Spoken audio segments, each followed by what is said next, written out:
Okay, everyone, we are here to begin our discussion on section 2 of the Metamorphosis by Franz Kafka.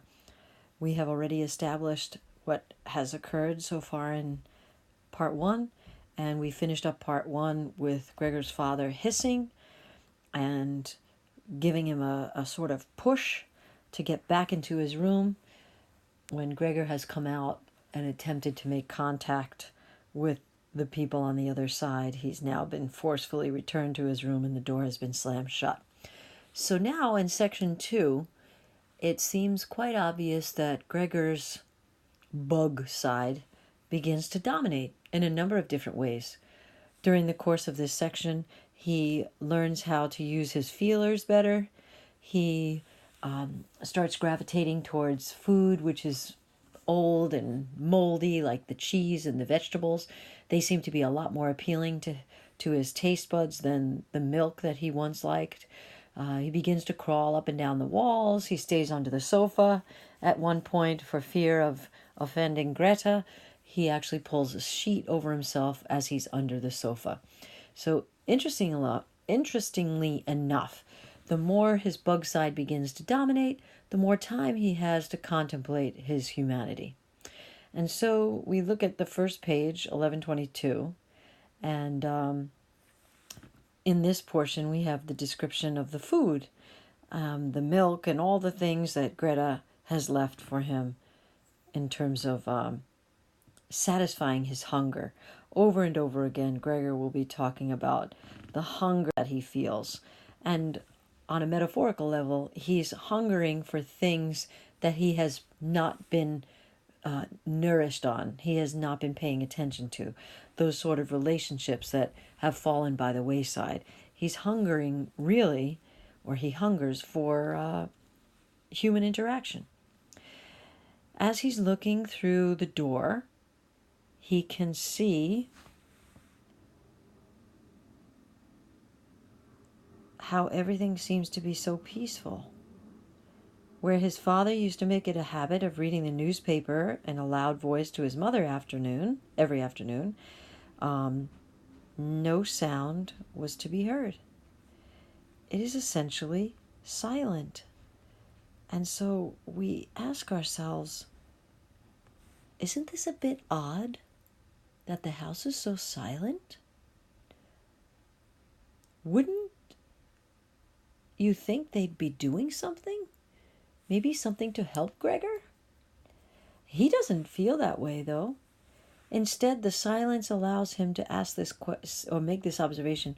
What a quiet life our family has been leading, he said to himself.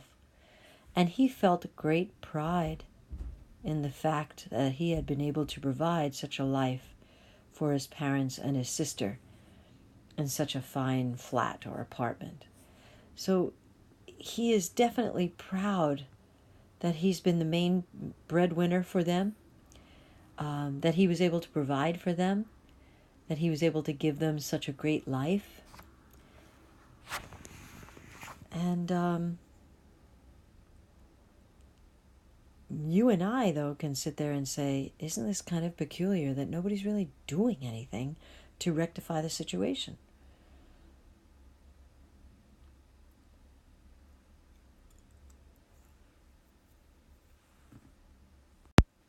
In terms of isolation and alienation, we know that prior to his metamorphosis, Gregor had locked all the doors to his room.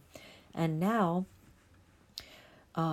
he says, interestingly enough, in the early morning when the doors were locked, they all wanted to come in and see him.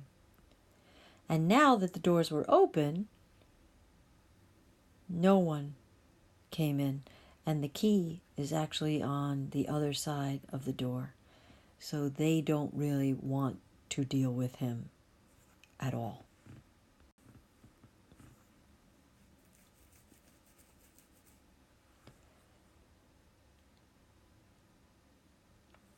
Gregor begins to hide underneath the sofa where he felt most comfortable. I would assume that that is, again, pointing towards his bug-like side. Bugs often will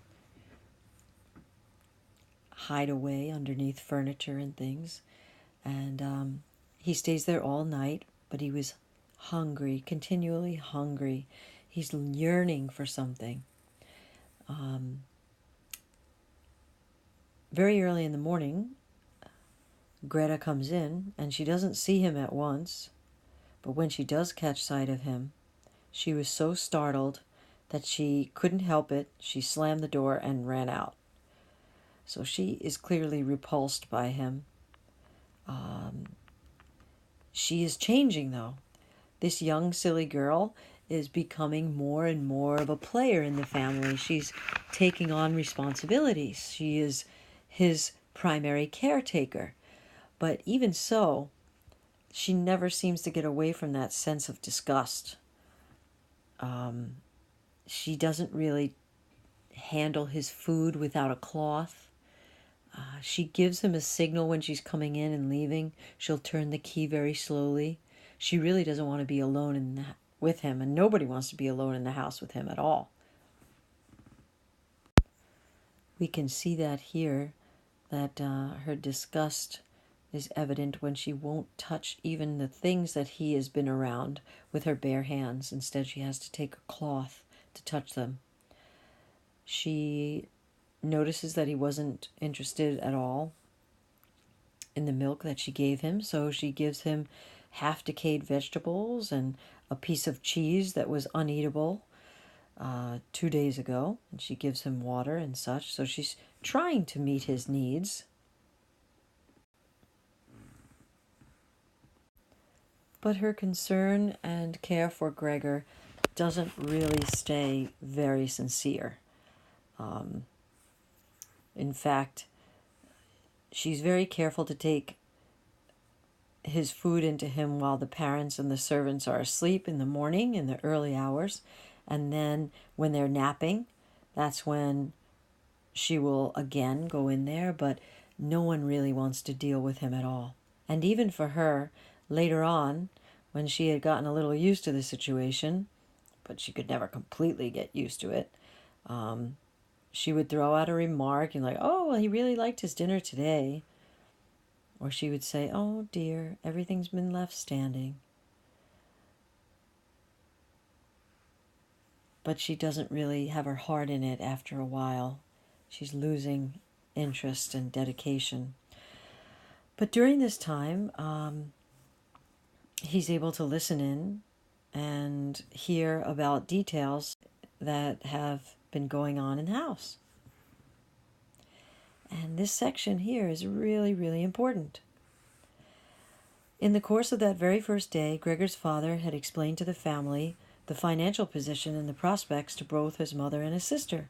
And now and then he rose from the table to get a voucher or memorandum out of the small safe that he had rescued from the collapse of his business 5 years earlier. So now we know why Gregor's been working at that job as a traveling salesman, because his father's business went down and he must have had to borrow money from Gregor's boss. The next bit of information Gregor calls cheerful information, but I wonder how many of us would think that this is cheerful information.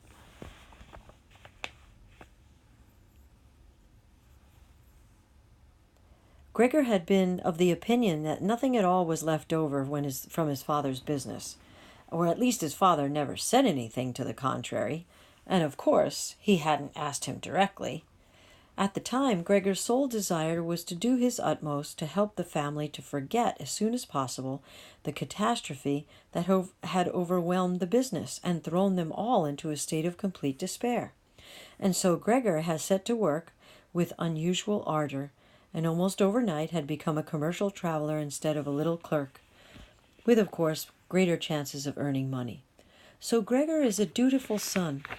He never even asks his father about how and why or to what extent the business finances had gone south. Instead, he's just very, very eager to lend a hand to bail out the family. And he says, in the beginning, it was great because he could put some good round coin on the table for his amazed and happy family. And these had been very fine times. But they had never recurred, or at least not with the same sense of glory, although later on Gregor had earned so much money that he was able to meet the expenses of the whole household, and he did so.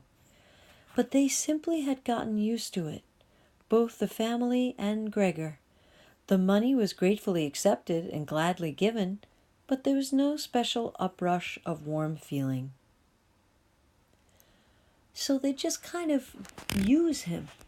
I think most of you are realizing that the real bugs or the real parasites in this family are Gregor's parents and sister, who do nothing to help themselves, but rather sacrifice this young man.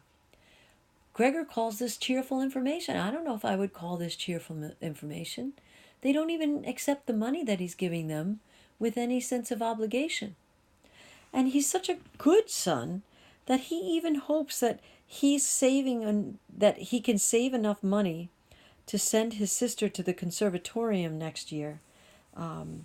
It's his secret plan to be able to pay for her to go to this fancy music school for her violin training. He was going to tell her about this on Christmas Day. Of course, now in his condition, it's probably not going to happen. But again, such an altruistic thought.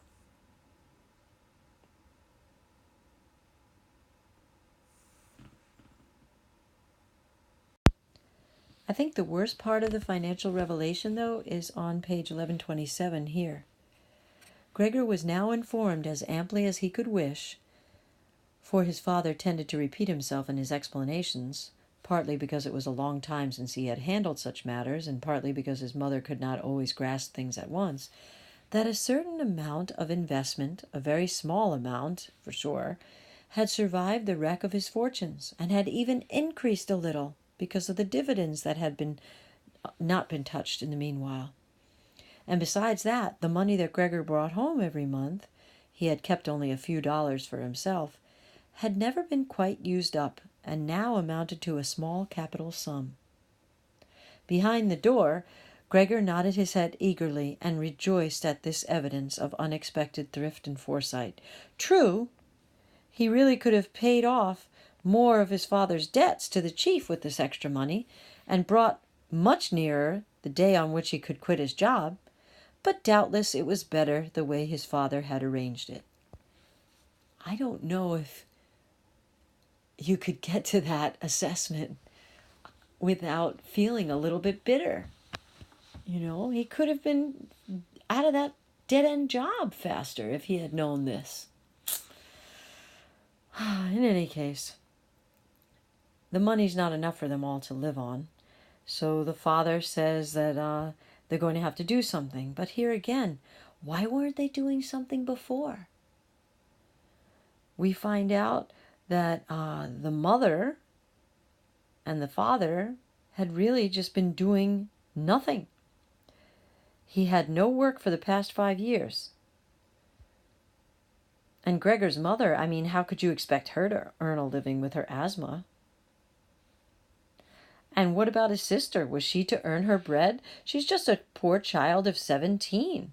Her life thus far had been consisting of dressing nicely, sleeping late, going out to entertainments, and playing the violin. How could you expect her to work? When Gregor hears this news, he feels hot with shame and grief. Meanwhile, I think, and maybe you do too, that he should just be angry that these people have used him. His father hasn't worked, his mother hasn't done anything, and his sister is just a 17-year-old who's doing nothing. And he's the one that's feeling sad about it. At least there's some redeeming qualities. At least his mother is saying that she misses him, although she doesn't really want to see him in any way, but she does miss him. As we said before, Greta is becoming more and more callous towards Gregor. She really doesn't want to deal with him. At one point, he was looking out the open window, and when she came in, she jumped back as if in alarm and banged the door shut. So he crawls under the sofa, and knowing that he's so repulsive in her eyes, he winds up pulling a sheet over himself And he says that she must have been satisfied with that, because if she wanted to, she could have removed the sheet and let him feel less disgusting to her, but she doesn't.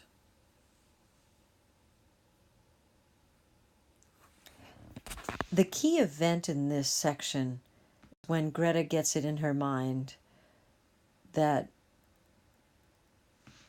Gregor needs more room to crawl around. And so she decides that she's going to move all the furniture out of his room so that he has more space to crawl. She's noticed this.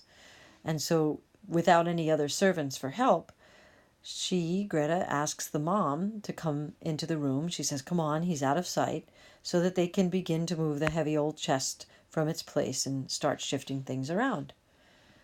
At one point, though, the mother laments that maybe it's not a good idea to do this, that perhaps it would look as if we were showing Gregor that we've given up any hope of him ever getting better and going back to himself. Maybe we shouldn't do this. And when Gregor hears this, he starts to agree. You know what? She's right. How can I convince them without being able to communicate? How can I convince them that I feel this way too?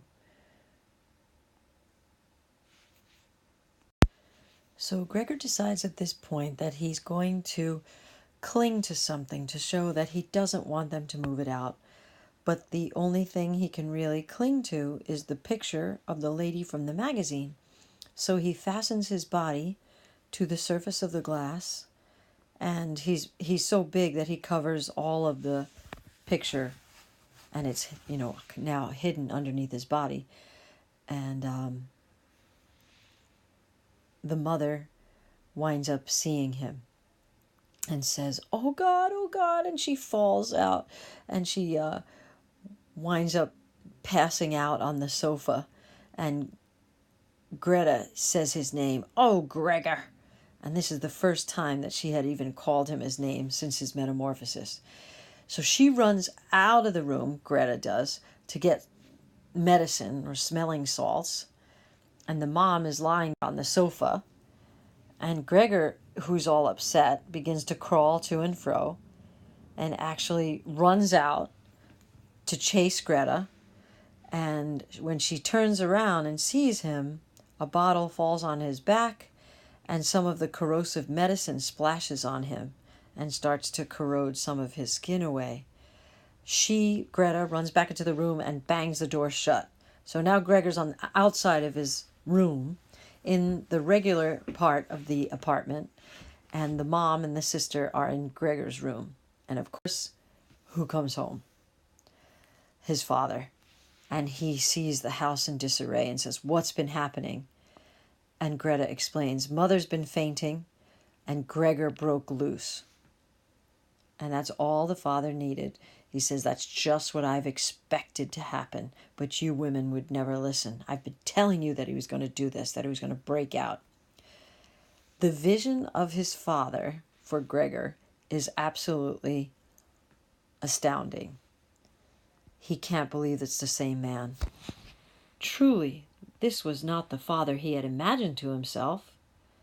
Admittedly, he had been too absorbed of late in his new recreation of crawling over the ceiling to take the same interest as before in what was happening elsewhere in the flat.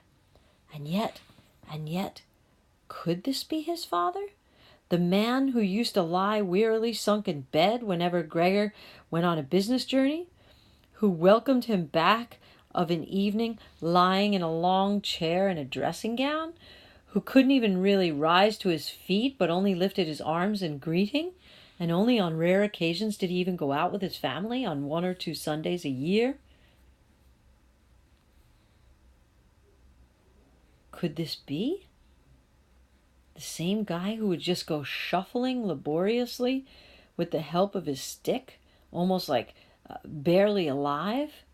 Now he's standing there in fine shape. He's dressed in a blue uniform with gold buttons, and he's got this fancy jacket on, and his eyes are darting fresh and penetrating glances, and even his one-time tangled white hair has been combed flat.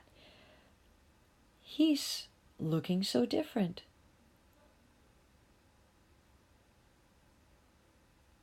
Gregor could not risk standing up to him. And so he runs. And his father is moving forward with his feet, giving the impression that he's just going to stomp him out. And Gregor is running frantically around the room to get away from him.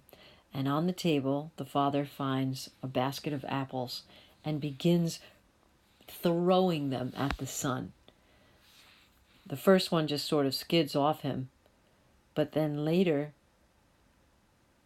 a second one landed right on his back and sank in. He felt as if he were nailed to the spot. He sees the door of his room open, his mother rush out, his screaming sister rush out. The mother hugs the husband, the sister stumbling behind, and Gregor will return into his room. The mother's begging for Gregor's life. That apple, that piece of apple is going to stay in his body and is going to fester and corrode in his body for the rest of this book, or the rest of the story, and it will be part of Gregor's eventual demise. But an apple is a very interesting object to use. Clearly, we're dealing with this as some form of symbol. Kafka's using of all objects. An apple could have picked up anything. It could have been any projectile. But there's two schools of thought on the use of an apple.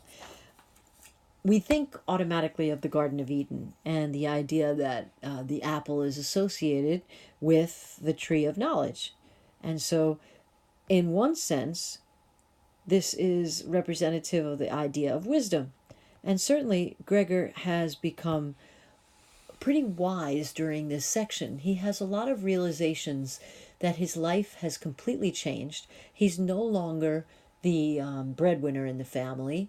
He no longer has his position of authority in the family. He's no longer useful. He can't earn money, and therefore that's all there is, at least with these parasitic people.